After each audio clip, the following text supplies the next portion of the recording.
Вы записаны?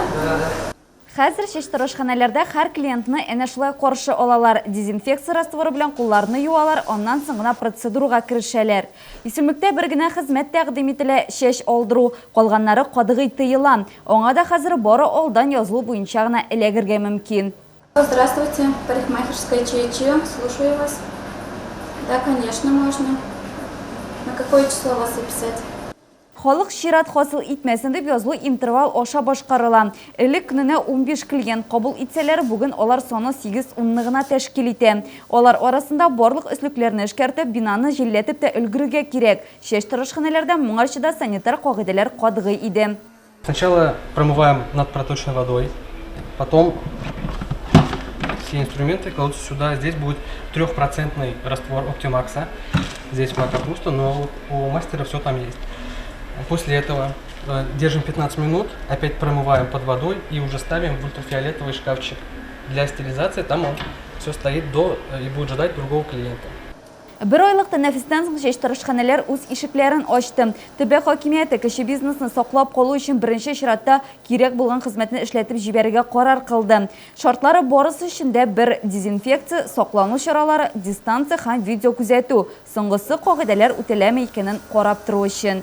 Обязаны предоставить общий доступ всем желающим, чтобы клиент мог посмотреть в интернете, все ли у них хорошо, на самом деле отработка идет, и потом уже решить прийти в эту парикмахерскую. Биредәге шешторышханәдә барлык шартлар да бүгенге вәзгыятькә туры килә. Клиентлар кагаз акча белән эш итми, түләү барышында бернинди җайланмага да кул белән басмый. Шуны әйтергә кирәк, биредә контактсыз түләү рәвеше булдырылган. Бер айга якын ябылып туру кеше бизнеска зыян салмады дип әйтеп булмый. Арендага түләү шулы кала, әкрем юк. Түгел әйтеп булмый, но примерно бүтән общий, если агарда без карасак оборотны, без учета расходников и бүтән бер и еще сезонные безнең, но где-то 70 мең без убытыкта калдык. Яңа кыенлыкларга карамастан да осталар эшләрен сагынып килгән. Очень скучали, очень ждали постановления, когда же нам разрешат работать. Люди, конечно, звонили, очень много звонили.